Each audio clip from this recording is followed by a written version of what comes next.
the Real News Network. I'm Sharmini Pires coming to you from Baltimore. Developing countries around the world, and especially in Africa, often rely on export of raw materials as a major source of revenue to fuel their economy. When prices of raw materials fluctuate, countries can enjoy brief spurts or plunge into sudden crises. A report published by UNCTAD titled Trade Misinvoicing in Primary Commodities in Developing Countries found that when researchers tracked exported commodities, they encountered large discrepancies between export data registered by the exporting countries and import data registered by the importing countries. This phenomena, called misinvoicing in Africa, makes it difficult to know how much was actually exported. As much as 67% of the exports in some countries were simply not registered.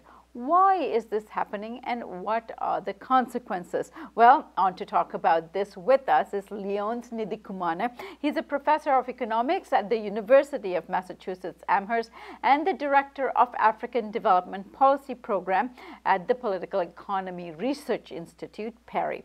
He's also a member of the UN Committee on Development Policy. Leonce Ndikumana has also just published a blog post titled Tracking the Gold Trail, Misinvoicing in Primary Commodity Exports. Good to have you with us, Leonce. Thank you very much for the opportunity to talk to you and your audience.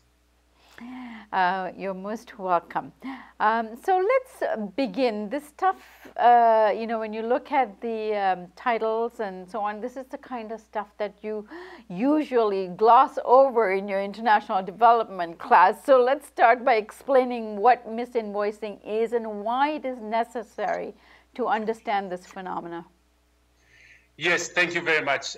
Yes, the phenomenon of trade misinvoicing is not new in the literature. It's actually very, very old, more than a century. So it's a analysis that economists do by comparing trade data between a country and its trading partners. And in general, if all the transactions are properly recorded at the proper values and quantities, you would find that the imports declared by a country should match the value of the exports of its trading partner, accounting for the cost of transport, insurance, and duty. And when there are discrepancies which cannot be explained then economists talk about trade misinvoicing. And there could be two standard scenarios. One is what we call normal but excessive discrepancies where imports, as declared by the importer, exceed the value of exports by much more than the normal value of the cost of insurance and transport and duties. And this could be, but there could also be a situation where there is what we call perverse discrepancies, where imports are less than the value of exports plus the cost of transport, insurance, and duties. In the case where you have imports exceeding the value of exports plus the cost of the transport and insurance, this could indicate either export under invoicing, which means the exporter is under invoicing the value of exports, or it could be import over invoicing, which means that when we talk about trade misinvoicing, it's the outcome of the combination of quantities and prices. So when you look at the aggregate estimates, you cannot determine whether the misinvoicing is due to the misrepresentation or misreporting of prices or misreporting of quantities. That cannot be ascertained at the aggregate level. You need to go at the disaggregated level. But the second thing is that because we're comparing trading partner data, when we do the comparison and generate the discrepancies, it is not possible at the aggregate to assign to ascertain where the discrepancy is coming from, whether it is coming from the importer data for the importer side or for the exporter side. So that's what I wanted to be sure that make clear that as we talk about this phenomenon, that people should keep this in mind. Right, and how do you know about the misinvoicing, or if the stuff is not registered in terms of imports and exports, how do you begin to even track it as you did in your paper? So the analysis as has been done in the literature, again, this is very important. This is not the first study that looks at trade misinvoicing. We have looked at trade misinvoicing in our work on capital flight, and people many decades before us have done that. The difference here is that we have looked at in this report we looked at the product level. So what we do is to look at data supplied by countries on their export of primary commodities, and then data supplied by their trading partners as import of those commodities. And we compare those data from exporters and the data from importers, accounting for a normal standard value of cost of transport, cost and insurance, which is assumed to be roughly around 10%. And when we find significant differences, we assign, from a prima facie perspective, we say that this is a signal of a possibility of trade misinvoicing. But then, as I said, before you can, for you to be able to determine where is the source of misinvoicing, you can't get that from the aggregate estimate, because as I said, there could be an underestimation of export, but there could be also an overestimation of imports. But there are also other issues that arise because of the nature of the data, which, if we had time, we could go into. But the report does identify those, which is, first of all, there could be differences in the way the countries are classifying the products, although all the countries are supposed to be following the international standards for commodity classification, which all countries are signed up for, which is the UN sanctioned classification. There could be a possibility where simply products are misclassified at origin or at the destination, right. And there could be other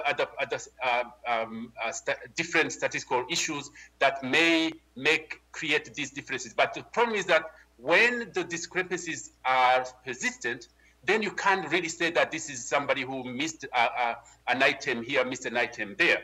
That's when you begin to see that if there is evidence of persistent systematic discrepancies that deserve further analysis, which now has to be done at the more disaggregated level. Right. So the problem is systemic as well, not just an accounting problem. So you mentioned in your post that according to the World Bank, 88% of African countries are net losers when comparing the value of the commodities which they export and their revenue from those exports.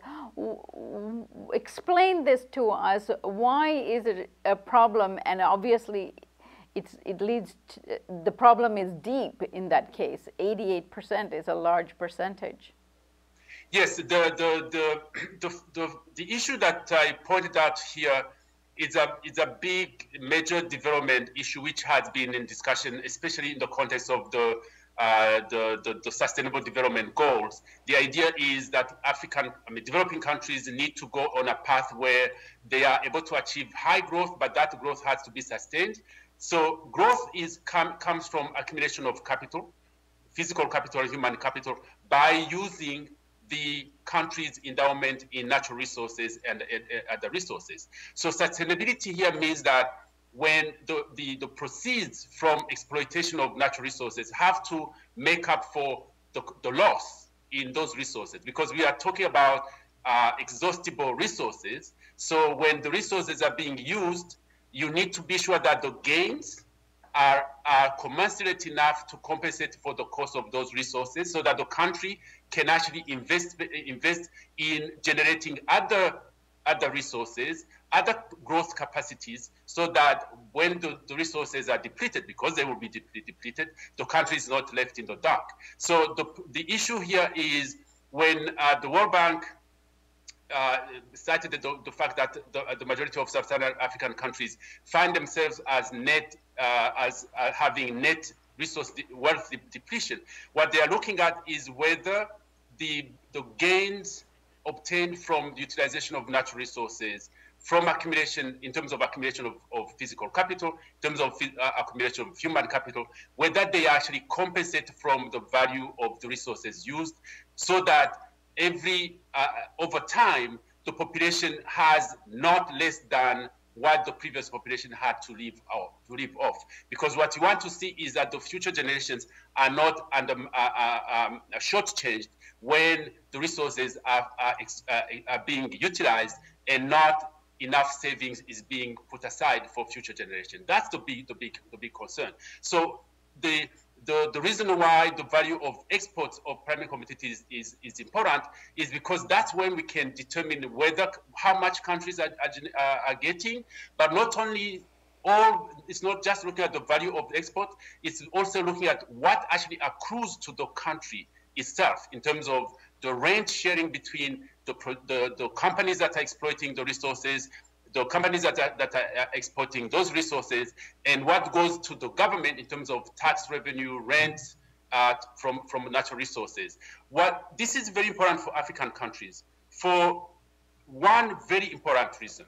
One is that while African countries own their natural resources, these minerals, the oil and so on, they actually, in most of them, the exploitation is done by foreign companies. If you go to many oil producing companies in Africa, the majority of oil companies are foreign.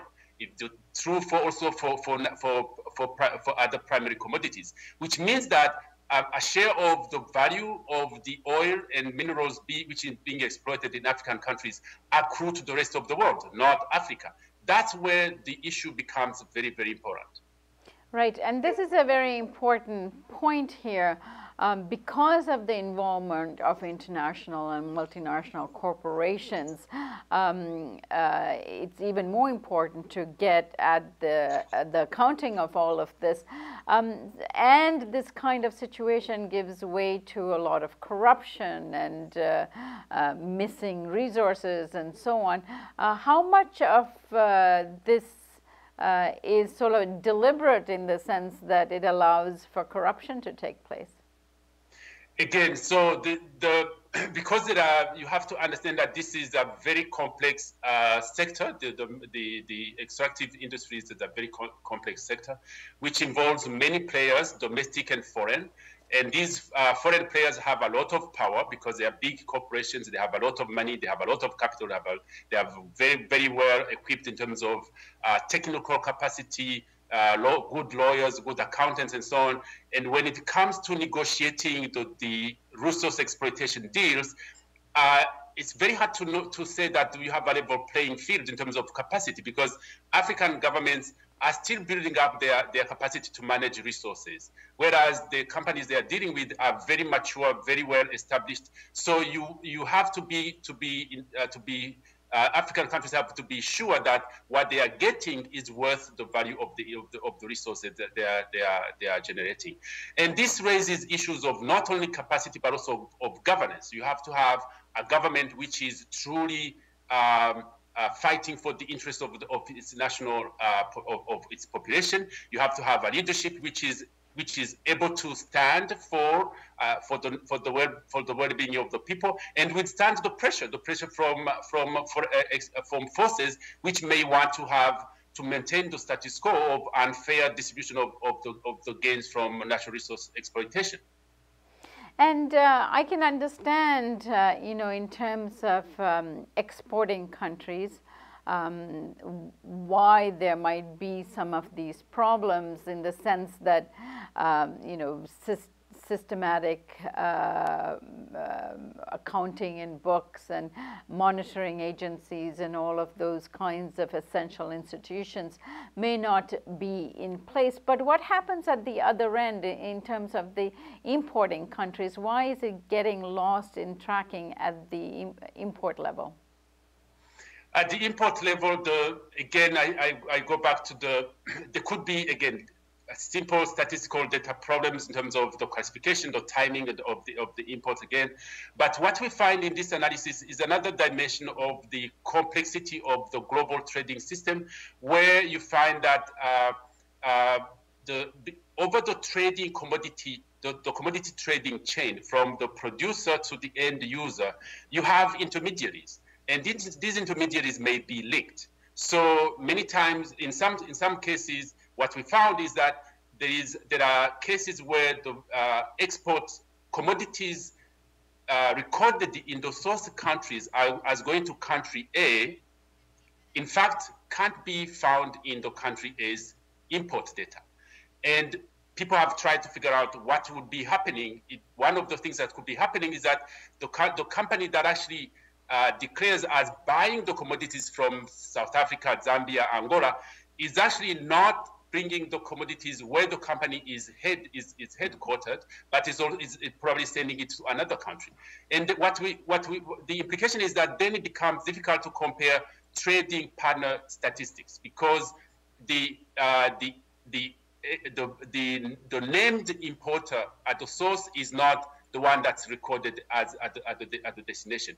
So the question is then, why is it that a country which needs to buy, say, oil from Angola or copper from Zambia or gold from South Africa, why would that company not buy it directly from that country and go through a second or a third intermediary?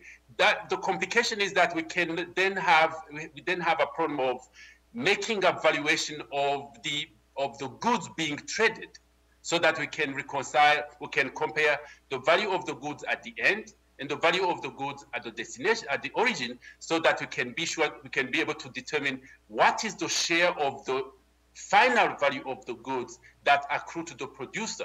For us to be able to know whether the producers in African countries are getting their fair value for their commodities, we need to know the final value of the goods. Leonce, why did you choose to focus on gold exports from South Africa as an example in your study? Thank you very much. So the case of gold is what I use for illustration in the blog, but in the study itself, gold is one of the three groups of commodities exported by South Africa, which were analyzed, along with other products which were analyzed for other countries. Then the selection was based on the products which represent a large share in total exports by the country. But also the case of gold, in the case of South Africa, is where we found the biggest discrepancies. That probably explains why it generated the more attention after the release of the first report. So the discrepancies we found was that the value of gold imports by South African trading partners were larger than the value of gold exports as recorded by South Africa going to those countries. Again, this is a situation where these discrepancies need to be investigated a little bit more because many reasons could be behind those discrepancies. One, again, would be the issue of classification. In the case of South Africa, the government classifies, as other countries do, gold into non-monetary gold and monetary gold. If that distinction is not maintained along the chain of the transaction, this can create discrepancies. So that is what we found, that there is this. There are discrepancies between the values recorded by importers of non-monetary gold as compared to exports of non-monetary gold declared by South Africa.